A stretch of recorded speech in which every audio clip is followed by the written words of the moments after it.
Assalamualaikum warahmatullahi wabarakatuh. Salam sejahtera buat kita semua. Berbahagia di hari ini kita bisa public expose dari PT Itamara Nuraya Tbk yang dalam hal ini kita rutin setiap tahun melakukan public expose untuk bisa diketahui oleh seluruh masyarakat, baik itu pemegang saham maupun masyarakat lainnya yang mempunyai perhatian kepada bisnis di Itamara Nuraya Tbk, khususnya bisnis alat kesehatan dan farmasi.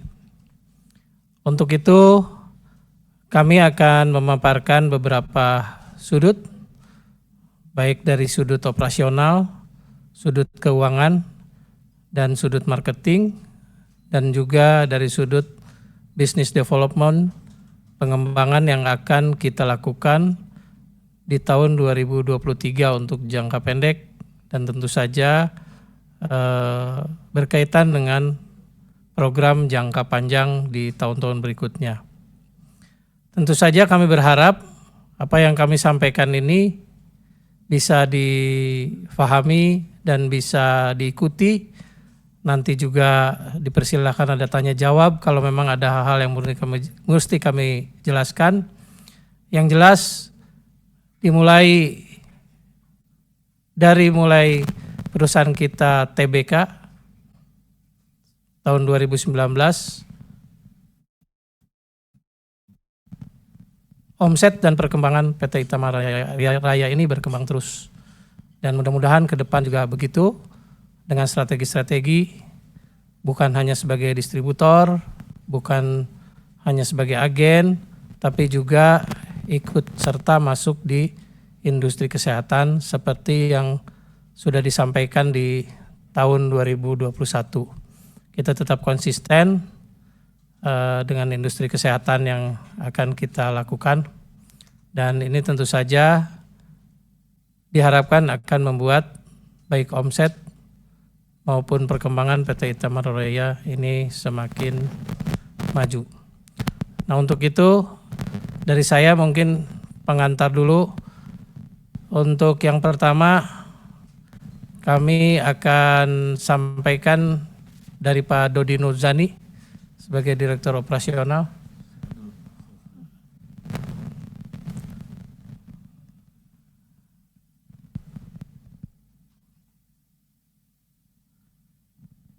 Mohon maaf, ini karena mungkin sales yang paling dianggap jadi primadona. Jadi dari Pak Henry Herman, silakan untuk menyampaikan paparannya. Terima kasih.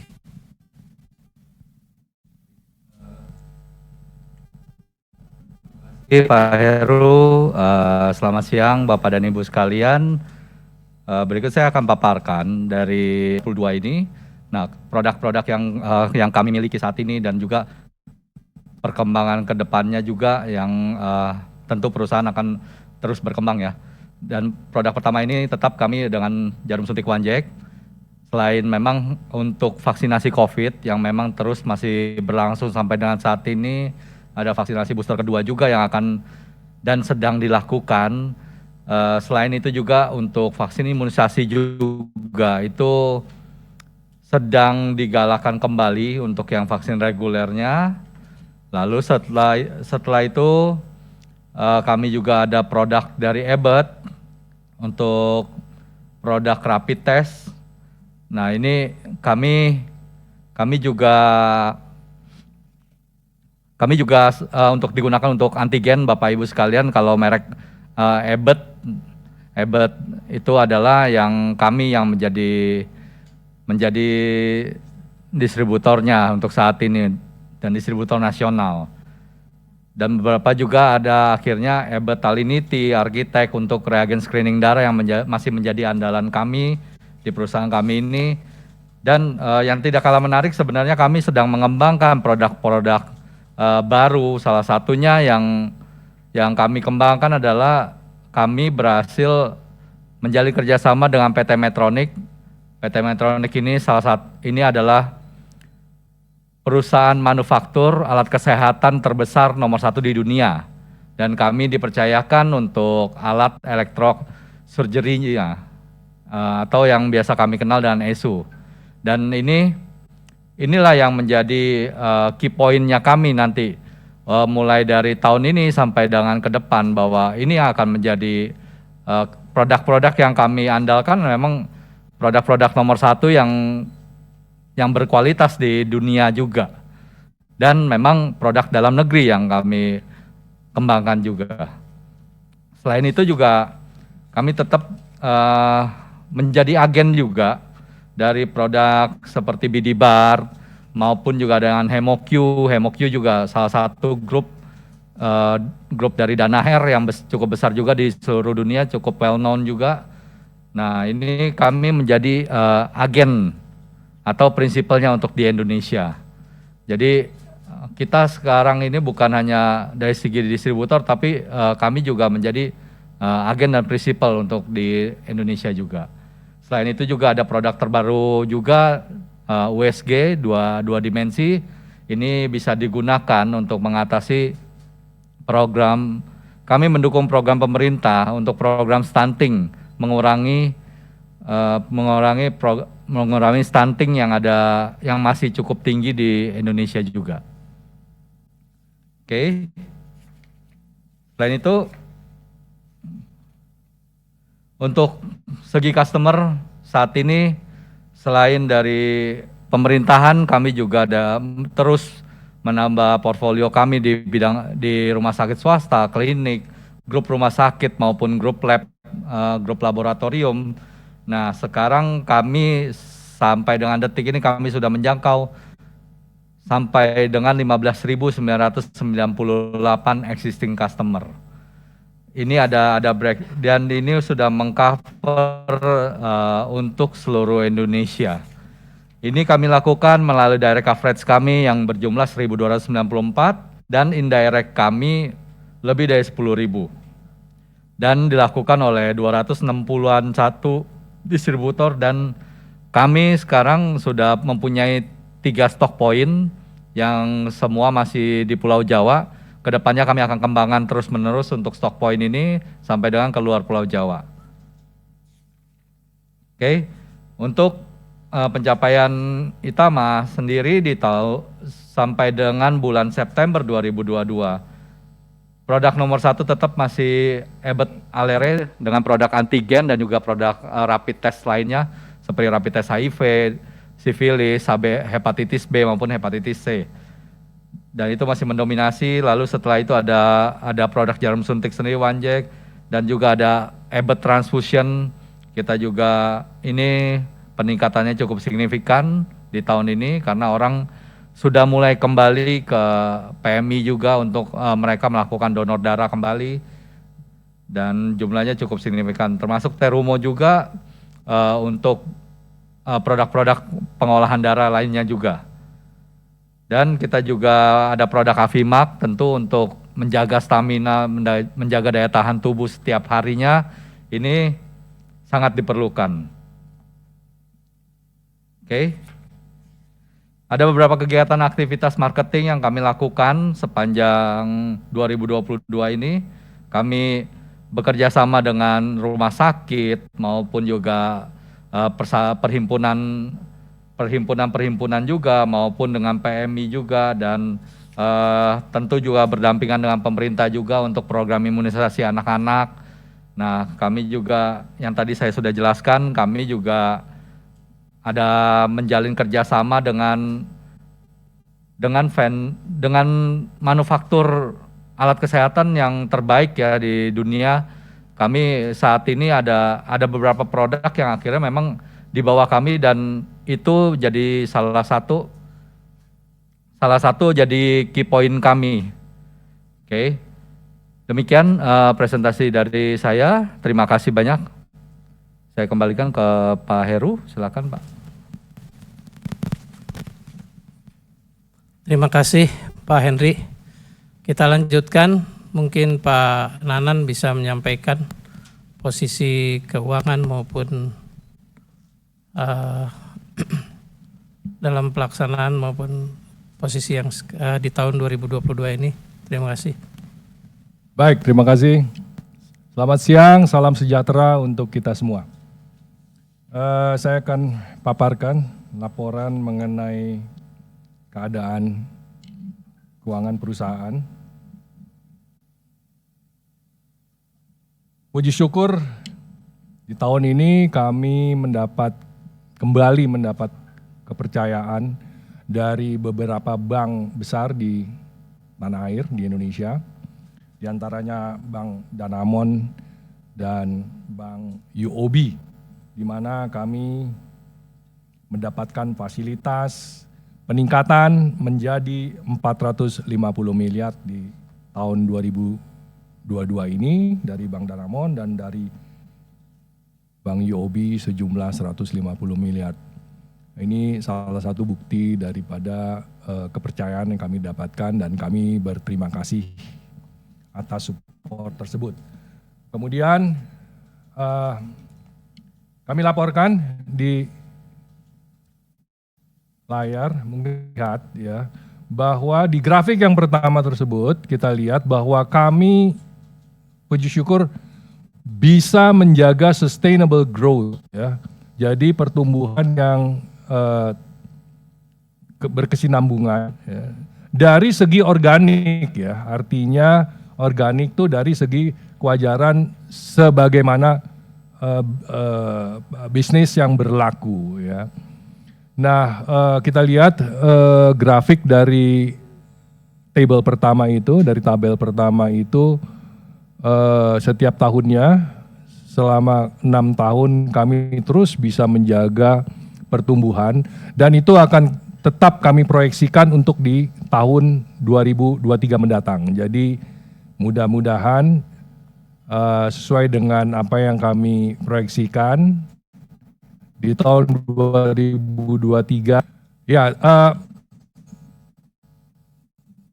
ada catatan penting Bapak Ibu sekalian, tentu kaitannya dengan apa yang kita alami ya, artinya dunia alami. Dalam hal ini tentu kita semua tahu terjadinya pandemi COVID-19.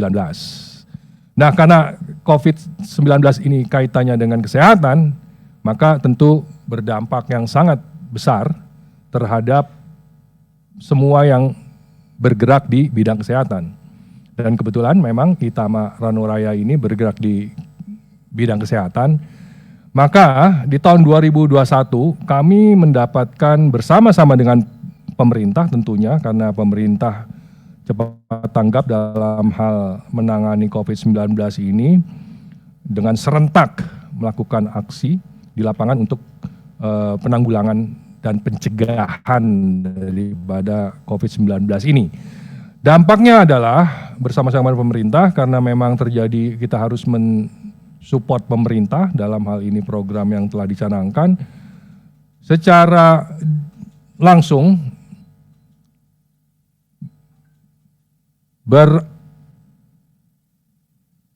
memperlihatkan penampakan kinerja yang melonjak daripada penjualan alat-alat kesehatan yang kaitannya dengan COVID tersebut. Ya, sehingga di tahun 2021 dan 2022 ini sampai sekarang, sampai at least di kuartal pertama dan kedua itu terlihat lonjakan yang sangat-sangat signifikan di dalam kinerja penjualan kami ya. Kaitannya tentu berikutnya kepada kinerja keuangan secara keseluruhan. Nah, ya kita patut syukuri bahwa COVID itu nampaknya pemerintah telah berhasil sedikit menanggulangi, melakukan berbagai tindakan untuk meredakan pandemik tersebut, sehingga kita tahu sekarang berubah menjadi endemi. Nah, sehingga keadaan situasi dan situasional dan kondisional tersebut terlewati. Kalau kita lihat di tabel yang di bawah itu adalah kinerja perusahaan dari segi keuangan yang sudah termasuk dengan keadaan situasional dan kondisional tersebut, ya.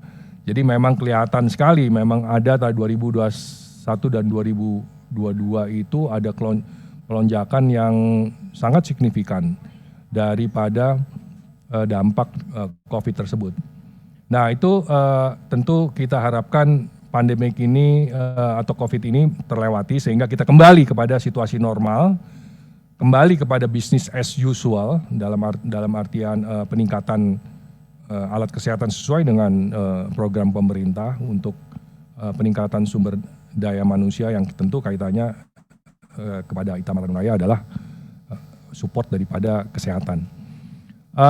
Itu yang terjadi, ya. Nah, untuk 2023 ini tentu kami juga sudah mendapat beberapa input, masukan daripada rekan-rekan direksi yang lain bahwa kita akan melakukan pengembangan untuk pengembangan portfolio kita dari jumlah produk yang akan kita distribusikan dan sebagainya. Kemudian mungkin bisa slide berikutnya. Nah, ini singkat daripada balance sheet kita ya, neraca. Kalau kita lihat kita ada kewajiban jangka pendek itu sejumlah kurang lebih hampir 300 miliar. Namun kita punya aset lancar terlihat 543 miliar. Jadi lebih dari cukup tuh hampir 2 kali kita untuk menutupi kewajiban jangka pendek. Nah, seterusnya saya pikir tidak ada hal-hal yang signifikan di dalam laporan keuangan tersebut. Kita tetap menjaga kestabilan daripada jalannya keuangan, ya. Kemudian tadi kita juga udah dapat support dari beberapa bank untuk menjaga kita punya kinerja. Demikian yang bisa saya laporkan untuk kali ini. Terima kasih. Assalamualaikum warahmatullahi wabarakatuh. Kami kembalikan ke Pak Heru. Terima kasih Pak Nanan. Kita dengarkan penjelasan mungkin yang terakhir dari Direktur Operasional Pak Dodi Nurzani. Dipersilakan. Yes. Assalamualaikum warahmatullahi wabarakatuh. Salam sejahtera buat kita semua. Baik, saya akan menyampaikan mengenai progres untuk ekspos dari Direktorat Operasional yang terbagi 3, yaitu yang pertama mengenai atau perihal human capital, yang kedua adalah IT, information technology, dan yang ketiga masalah regulatory. Oke, yang pertama tentunya sesuai dengan apa yang tadi disampaikan Pak Heru bahwa Itama mengusung umbrella strategi yaitu sustainable business growth. Jadi kita akan mencoba untuk terus melakukan sebuah pertumbuhan yang berkelanjutan. Oleh karena itu, saya sebagai penanggung jawab, salah satu tugas saya adalah bagaimana kita menyiapkan human capital atau bahasa lain HRD itu untuk bisa mampu menjawab tantangan pertumbuhan ke depan. Ya, jadi kita sudah mengembangkan, melakukan improvisasi terhadap seluruh standar operating prosedur penanganan human capital di kita. Dari mulai planning, pengembangan, dan seterusnya. Yang kedua juga untuk memastikan bahwa orang-orang di Itama, ya, sumber daya manusia di Itama Raya Tbk ini akan mampu menjawab tantangan, kita selalu melakukan survei. Jadi memastikan bahwa compensation benefit di Itama tidak di bawah pasar. Dan kita sudah melakukan di semua level untuk survei ini. Selanjutnya, kita juga mengembangkan karena kita menyadari bahwa tantangan makin berat, makin challenging, sehingga kami sekarang sedang melakukan apa yang kita sebut dengan Young Talent Assessment Program. Jadi kami membina talenta-talenta yang memang bisa kita kembangkan untuk menjadi future leader ke depan. Karenanya kami membuat program yang namanya kita sebut succession plan. Jadi setiap target position itu harus selalu ada calon pengganti ke depannya. Karena pergantian posisi ini tidak mengenal waktu. Bisa lama, bisa sebentar, bisa tiba-tiba. Ya, baik di level manajerial maupun di supervisor. Kemudian juga sedikit information technology kita juga terus melakukan improvisasi terhadap IT ini karena kita menyadari bahwa proses data menjadi informasi ini sangat krusial. Nah ini yang terus kita kembangkan, termasuk terakhir di divisi supply chain, kita melakukan improvisasi sehingga pengambilan keputusan akan menjadi lebih cepat. Yang selanjutnya juga kami sampaikan bahwa Itamar Raya akan mempunyai new office yang terletak di lantai 21 gedung ITS Jalan Pasar Minggu. Jadi ini pun merupakan satu langkah bahwa kita betul-betul bagaimana memaksimalkan proses kerja di office kita. Yang selanjutnya adalah mengenai regulatory. Jadi kita menyadari bahwa dengan konsekuensi sebagai perusahaan kesehatan, kita harus pastikan bahwa seluruh regulasi aturan yang dibuat atau ditekankan oleh pemerintah itu harus kita penuhi semua. Ya, jadi alhamdulillah selama tahun 2022 kita banyak sekali melakukan compliant untuk memastikan bahwa seluruh produk kita mempunyai izin lengkap. Dan terakhir tentunya dari sisi legal juga tim legal terus melakukan satu review terhadap kontrak-kontrak, legal dokumen, dan kita memastikan bahwa seluruh legal aspek itu sudah dilakukan oleh PT Itama Ranore Tbk. Saya kira itu, dan kemudian terakhir untuk tahun depan tentunya sama, jadi kita terus akan mengembangkan strategi bagaimana kita mengembangkan sumber daya manusia dan organization capability ya, sehingga benar-benar kita akan bisa menjawab tantangan bisnis yang lebih challenging lagi di tahun depan. Saya kira terima kasih. Wassalamualaikum warahmatullahi wabarakatuh.